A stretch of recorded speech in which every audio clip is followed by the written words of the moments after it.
Robert, why is he one of our favorites? Because he's just a dude, right? And he's normal, and he's nice. And he's tough as nails. Yes. And he's pitched in the biggest moments, and all he's a of leader that. of men. Yes. All of it. All of it. Yeah, so inspirational. No, you could tell. No, he's a bulldog. He's a bulldog. He's an easy sign. He's not here for nonsense. He stands on business. 3 years, 75. Right? And we got Alex Avila here. And I love having you here because Kyle Higashioka, they were making sweet music last night. And it's like, I always feel, you guys, it's a dance between the two of you. Mm-hmm. He didn't have elite fastball velocity. It was down. Those were the tweets I was reading, trying to keep up with all the games. Hey, his heater's off 1.5 miles, or this is off a mile. So I'm like, you start to wonder. And then you look up, he throws a 99-pitch shutout. So we're going to go inside the mind with Higashioka and Alex. Kind of, when do you know your guys got it working? What can we do? What's the mindset? And then a couple Ellie De La Cruz at bats at the end that were super important. Yeah, let's get to it. All right? Let's get to the first inning. Matt McClain. And he's going to empty the bucket to Matt McClain in the first inning. Now, going back to when I came up, when a starter showed you every pitch he had in the first inning, your first at bat, it usually meant he didn't really trust anything. So he didn't know where he was going to get you out with in your third at bat or your second at bat. So he was going to show you a vast array of his arsenal. If he's confident, he's probably coming after you, heater, slider. So pause this real quick. I said that back in edit to you, and you said, no, that's not technically the case. Not technically the case in today's game.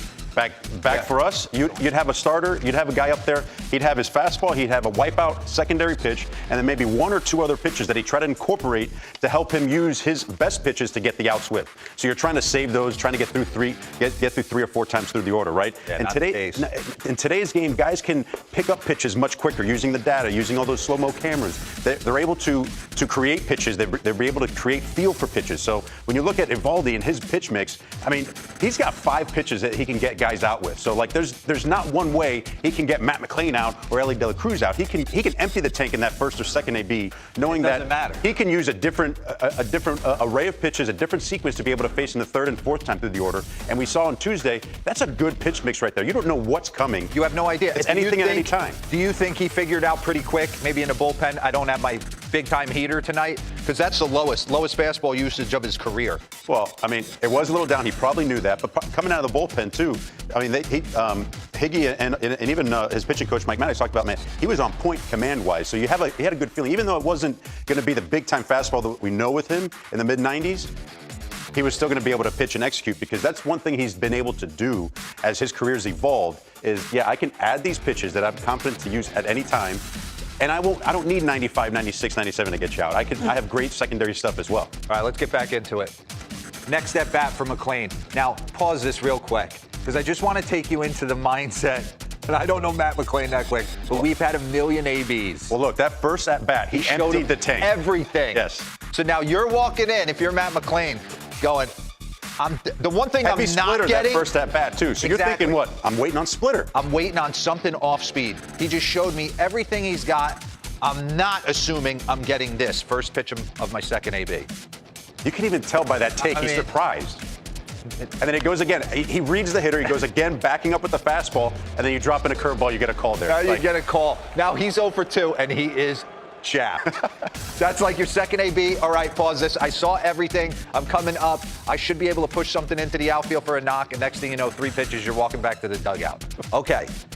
Ellie De La Cruz, this is where you want to get into. Yeah, I want to get in, because you had the Reds, and there was a couple of instances in the 7th and the 9th inning where they kind of made the run. 1-0 game. The Rangers haven't been swinging the bat all that well. Eovaldi's trying to go deep in the game to save the pen a bit. So you're going to have moments in the game where you're going to have the best player on the team, right, with guys on base where they're going to be coming at you, and you got to be able to make pitches. And let's get into this tape right here, where he starts him off here. Supposed to be away, kind of yanks it in, but then he starts to throw him the split, makes the split and the cutter. The cutter was a big pitch to Ellie, I think, for here. After that split, he went cutter, dotted 2 cutters up, gets him the miss hit. So in the back of De La Cruz's mind, hey, I don't want that cutter to beat me anymore. Okay, so you have the situation that comes up in the 9th now. So you think he's walking up in the 9th. If you're Higashioka, he's saying, we just got in on him with the cutter in the 7th. Well, he's probably thinking we're coming back in there? Well, he knows that's what he got me out with before. Yeah. And that's what he's been trying to use. He was locating that pitch really well. So in the 9th inning here, we can start it off here, because This was, I thought, really good. And they talked about this, too. Actually, pause it real quick because that conversation, Higgy and Nathan were actually talking about, hey, we might need to throw the curveball in that situation at the end of the at-bat there, and they ended up going back to the cutter. But this is how it started off here. He starts him off with the cutter, and it was almost like, I'm making this pitch perfect. I know. Or this is a ball. This is a purpose pitch. Then he throws 3 straight splitters, and because of those cutters, it gets Ellie, I think, pulling off just a little bit to where he misses. Even the splitter, that second splitter, was a bit of a hittable pitch, and he misses it. And then we can go back to that cutter, he gets the ground ball, and that's where I'm talking about. He dotted that. Well, he dotted it, but in that situation, Higgy and Nathan were talking about Eovaldi wanted to go curveball there, and Higgy he wanted to go cutter, and he ended up going with his catcher. The reason is, as the catcher back there, he hadn't really thrown the curveball all that much. Yeah. So I'm thinking, as the catcher, like, I don't want to put my pitcher in a position to throw a pitch he hasn't thrown all that much, or maybe doesn't have a good feel for when the game is on the line, right? When I know he's been dotting the cutter, and even if he makes a little mistake, makes contact, it's going to be weak contact. Or hooked foul. And then maybe you can go back to the curveball. But he ends up making a great pitch in a great location, and those 3 splitters prior to that then gets Ellie thinking, okay, I got to wait back a little bit. I saw 3 splitters in a row, gets him off the cutter in, blows him up with the cutter in, jams him for the end of the game. Hello, we're in the middle of a show. Hello. Money never sleeps, Robert. We're going to go for a stroll. I got 5 hot stock tips. I'm interested to know, you on this whole crypto scene? Stock's going to rise.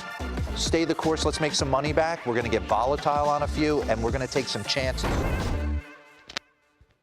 Yes, it's time for another edition of Hot Stock Tips with our resident financial analyst, Gordon DeRosa. How you doing, man? I'm doing well. Robert, do you know that the most valuable commodity?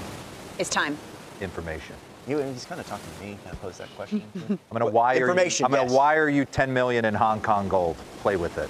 Okay? Show me what you can do. I got you on the crypto scene a couple years ago. Yes, and that tanked miserably. I had to put out another. They're at like 90,000 of Bitcoin. Hey, I'm going to have somebody up to the Hamptons. Haven't invited us, but okay. Yeah, I usually don't do this. I don't know what kind of itinerary we're going to get into. Uh-oh, who's that? But he just did a masterclass Nathan Eovaldi breakdown. Are we going out or what? Oh, hey. We're going to go out. Alex Avila, hey, can I put this phone down now? Yeah, go ahead. Okay. I'm right here. You don't have to. I'm right here. Okay, so I got my man Avila here, and I don't know what he's game for. See, at the Hamptons, you can play it one of 2 ways. We could play it safe, and we could go out, we could get a nice bone-in filet, a couple nice bottles of wine, and be back home and Maybe relax. a martini before. You want to do that first? A little antipasta. Okay. So if we're doing that, I'm going to give you 2 stock tips. Number 1, here we go. Want to play it safe? Guaranteed, can't misses? Jordan Westberg. Oh, I like it. Ball player, people. That's what he is. Doesn't matter where he plays, second base, third base. Just hit me in the middle of the lineup and let me do my thing. And he has Alex gotten off to a nice start. He's got 3 bombs already. He's 7 for 17. 319 with 822 and a 959 OPS in 31 career games in March and April. So he's known for getting off the hot starts. And I think my man Will Smith gets forgotten about a little too much in Dodger land. Yeah. I got it. They got 3 of the top 5 guys in the entire game. Platoon you to death in their pitching staff.